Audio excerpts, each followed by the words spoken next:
चलिए दोस्तों, तो अगर आप एम्बेडेड इंजीनियर है या फिर कोई भी सॉफ्टवेयर इंजीनियर है और कोई भी प्रोग्रामिंग लैंग्वेज के ऊपर काम करते हैं, तो आपको डेफिनेटली कभी ना कभी किसी हेल्प की ज़रूरत पड़ेगी या फिर प्रीवियस पास्ट में पड़ी होगी। तो उसके लिए आपको बहुत सारे क्वेश्चन होंगे और उसका आंसर आपको चाहिए होगा। तो अगर आप बुक रीड करोगे और उसके बाद उसका आंसर सर्च करोगे तो आपको बहुत टाइम लग जाएगा, या फिर आपको किसी की अगर हेल्प मिल जाए, कोई एक्सपर्ट की हेल्प मिल जाए, तो आप उस प्रॉब्लम को क्विकली सॉल्व कर सकते हो।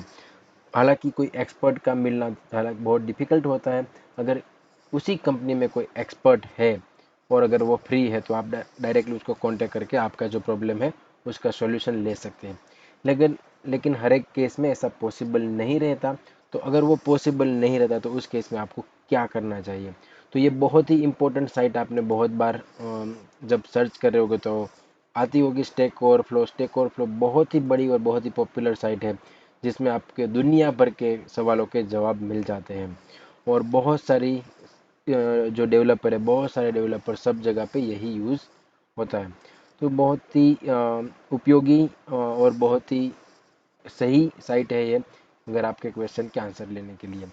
तो चलिए आप देखते हैं कि उसका यूज़ कैसे करना चाहिए आपको और उससे आपसे क्या फ़ायदा हो सकता है। तो जैसे आप गूगल में स्टैक ओवरफ्लो सर्च करोगे, आपको ये साइट मिल जाएगी। हालांकि इसमें बहुत सारे सेक्शन मिल जाएंगे आपको आपको सॉफ्टवेयर के रिलेटेड, हार्डवेयर, और ये कोई भी लैंग्वेज, सी++, जावा, पाइथन, और आप देख सकते हो कि बहुत सारे ऑप्शन आपको यहाँ पे मिल जाएंगे। तो हर एक के लिए एक अलग अलग कैटेगरी चूज कर दी जिसमें आपका एक्सपर्ट रहेंगे, उसके आंसर आपको देंगे। तो अगर आप ये साइट पे चले जाओगे तो आपको डायरेक्टली आस्क क्वेश्चन नाम का जो है आपको बटन मिल जाएगा मेन उसी पेज पे। तो आप उसके ऊपर क्लिक करोगे तो आपका जो सवाल है उसका आप यहाँ पे पूछ सकते हो और आपको तुरंत ही उसका आंसर भी मिल सकता है। तो उसके लिए आपको हल्का सा जो भी उसकी जो गाइडलाइन है उसको फॉलो करनी पड़ेगी। और अगर आप उसके हिसाब से सवाल पूछेंगे तो आपको डेफिनेटली आंसर तुरंत ही मिल जाएगा। लेकिन आप मेक श्योर करें कि आप कोई भी फालतू का क्वेश्चन यहाँ पे नहीं पूछ रहे और जेन्यून केस पूछ रहे। आपने कुछ बैकग्राउंड रिसर्च किया है डायरेक्टली नहीं कि लर्निंग पर्पज़ के लिए, या ऐसे ही आप पोस्ट नहीं कर रहे हो। क्योंकि अगर आपने कुछ बैकग्राउंड रिसर्च नहीं किया है तो आपका जो क्वेश्चन होगा वो तुरंत ही क्लोज किया जाएगा, क्योंकि वो बोलेंगे कि ये तो सब इंटरनेट में बेसिक सर्च करने पे भी ये आंसर मिल सकता है। तो आपका आपका जो क्वेश्चन है वो प्रॉपर होना चाहिए, उसका जो डिटेल्ड है वो भी प्रॉपर होनी चाहिए, और सभी जो भी उसके गाइडलाइन दिया उसके हिसाब से होना चाहिए। अगर आप ऐसा नहीं करेंगे तो वो आपको आंसर मिलना डिफिकल्ट है। लेकिन वो बहुत ही मुश्किल नहीं है, बहुत ही सिंपल सा तरीका है आपको यूज़ करना है। तो यहाँ पे जैसे आप ये पेज पे आ जाओगे तो यहाँ पे आज आपको एक बटन मिल जाएगा जहाँ पे वो पूछेगा confirm this is a public question in order to post it. तो आपको इस पर क्लिक करना है। यहाँ पे क्लिक करोगे तो एक डायरेक्टली ये इनेबल हो जाएगा, टाइटल बॉडी आपको इनेबल हो जाएगा।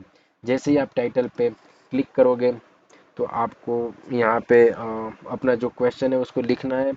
तो यहाँ पे लेट्स से मैं डमी कोई भी क्वेश्चन क्रिएट नहीं करूँगा, लेकिन आपको लिए मैं जस्ट डिटेल एंटर कर रहा हूँ। तो जैसे where to use function pointer in C. तो ये बहुत ही सिंपल है, ये मैं क्वेश्चन पूछूंगा नहीं क्योंकि इसका आंसर बहुत जगह पे अवेलेबल रहेगा। तो जैसे ही आप यहाँ पे वो लिखोगे तो यहाँ पे उसके सिमिलर क्वेश्चन आपको मिल जाएंगे। Where can I use the function pointer in C and what use is the function pointer. तो आपको ये भी देखना है कि अगर आप यहाँ पे ये क्वेश्चन पूछ रहे हो तो उसके जो रिलेटेड क्वेश्चन है उसका आंसर यहाँ पे आपको मिल जाएगा। आपको ये सब रीड करना है, उसके बाद भी अगर आपको आंसर नहीं मिल रहा है तभी आपको क्रिएट करना है। अगर आप डुप्लीकेट अगर सिमिलर क्वेश्चन फिर से पूछ रहे हो तो वो डुप्लीकेट होके ही क्लोज हो जाएगा। ठीक है। तो यहाँ पे अगर चलो हमारे पास कुछ केस है तो यहाँ पे मैं पूरा की पूरा उसका जो बॉडी है यहाँ पे एंटर करना है, लेट्स से। तो यहाँ पे मेरे को अगर मैं इमेज लिंक करना है तो इमेज के लिए ऐसा आएगा, लिंक करना है या फिर स्टाइल्स है। तो उस सब के लिए यहाँ पे आपको कैसे देना है उसका डिटेल दिया गया हुआ है। ठीक है। तो यहाँ पे आप देख सकते हो कि यहाँ पे अगर आप कुछ लिख रहे हो तो लेट्स से उसको आप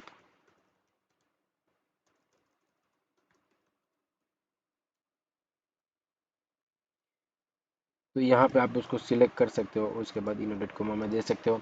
तो जैसे ही आप वहाँ पे दोगे तो उसका जो व्यू रहेगा वो कैसा आएगा, वो नीचे आपको मिल जाएगा, ठीक है। तो उसके बाद अगर लेट से आप कुछ कोड लिख रहे हो, ठीक है, तो कोड के लिए आपको यहाँ पे उसका जो दिया गया हुआ है वो सिलेक्ट करना है, तो वो कोड आ जाएगा, ठीक है। तो यहाँ पे आपको वो सिलेक्ट करना पड़ेगा। अगर आपको ये कोड देखो अभी यहाँ पे दोनों के सेक्शन का सेम ही आ रहा है, तो यहाँ पे मैं उसको रिमूव कर सकता हूँ, ठीक है। तो ये ऊपर आ गया, तो यहाँ पे आपको उसका विजिबिलिटी कैसा होगा यहाँ पे आपको दिखाई देगा, उसके हिसाब से आपको कंट्रोल करना है बराबर से आपको। अगर आप कोई भी टैग यूज़ कर रहे हो या फिर कोई भी कीवर्ड यूज़ कर रहे हो तो उसके लिए भी आप हाईलाइट कर सकते हो, ठीक है। तो यहाँ पे उसके रिलेटेड इन्फॉर्मेशन यहाँ पे आपको मिल जाएगी, ठीक है। तो वैसे ही आपको एंटर करना है। अगर आपको कोई लिंक ऐड करनी है तो यहाँ पे जाके आप वो लिंक ऐड कर सकते हो। आपको कोई भी टेक्स्ट बोल्ड करनी है तो आप यहाँ पे बोल्ड कर सकते हो, इटैलिक करनी है इटैलिक कर सकते हो, ठीक है।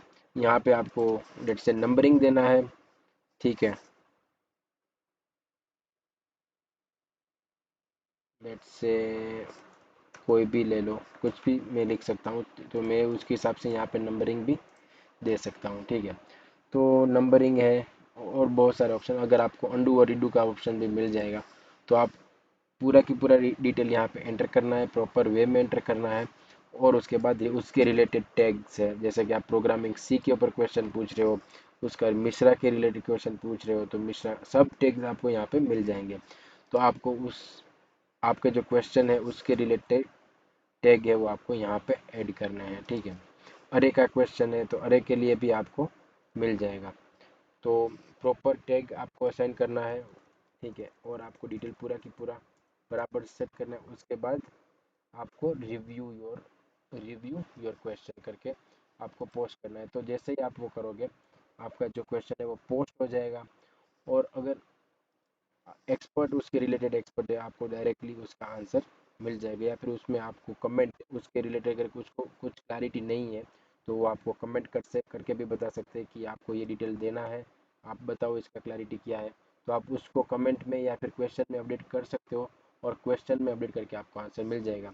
अभी आपको आपका क्वेश्चन होगा कि आपको कितनी देर में आंसर मिल जाएगा, ठीक है।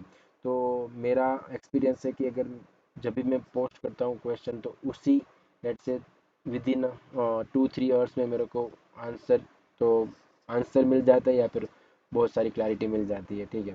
तो मैक्सिमम 1 और 2 डे में तो आपका सब कुछ हो ही सकता है। तो अगर आपका बहुत ही क्रिटिकल प्रोजेक्ट में वर्क कर रहे हो, बहुत सारे क्वेरीज है आपको और उसका आंसर आपको क्विकली चाहिए, ठीक है, तो उसके लिए आपको डेफिनेटली ये स्टैक ओवरफ्लो यूज़ करना चाहिए। बहुत ही अच्छा साइट बनाया गया है, बहुत सारे एक्सपर्ट यहाँ पे अवेलेबल है, और उसके आंसर पे आप ट्रस्ट कर सकते हो और आपको कोई भी प्रॉब्लम नहीं होगा, ठीक है। तो मेरे हिसाब से तो आपको ये डेफिनेटली यूज़ करना चाहिए rather than depending on others. आप दूसरे के ऊपर उसको बोलोगे मेरे को हेल्प कर दो, और अगर आपको वो हेल्प करेगा आंसर देगा, उसकी जगह पे आप डायरेक्टली यहाँ पे क्वेश्चन पूछो, अपना काम करो, और जैसे आंसर आ गए आप उसको आंसर को अडेप्ट करो और अपना इम्प्लीमेंटेशन अपडेट करो। इसमें आपको बहुत सारे सेक्शन मिल जाएंगे, मैं पूरा का पूरा डिटेल में नहीं जाऊंगा इस सेक्शन में, लेकिन अगर आप कोई भी क्वेश्चन में जाओगे तो यहाँ पे आपको जैसे आप देख सकते हो कि स्टैक ओवरफ्लो नेटवर्क्स, ठीक है। तो उसमें बहुत सारे उसके नेटवर्क हैं, ठीक है। तो उसमें एंड्रॉयड का कम्युनिटी है, बहुत सारे कम्युनिटी आपको मिल जाएंगे। तो कोई भी कम्युनिटी में आपको आपका रिलेटेड जो भी क्वेश्चन है, जैसे मैथमेटिक्स का ये कम्युनिटी है तो मैथमेटिक्स से रिलेटेड क्वेश्चन है तो आप यहाँ पे पूछ सकते हो। तो उसके नेटवर्क में बहुत सारे अलग अलग टॉपिक के लिए आपको कैटेगरी मिल जाएगा। तो आपका जो रिलेटेड कैटेगरी आपको उसमें क्वेश्चन पोस्ट करना है। रिव्यू के लिए भी अलग कैटेगरी जहाँ के आप अपना कोड लिख सकते हो और उसको रिव्यू करने के लिए आप भेज सकते हो।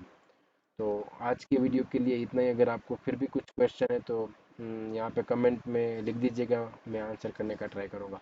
Thanks for watching this video, bye bye.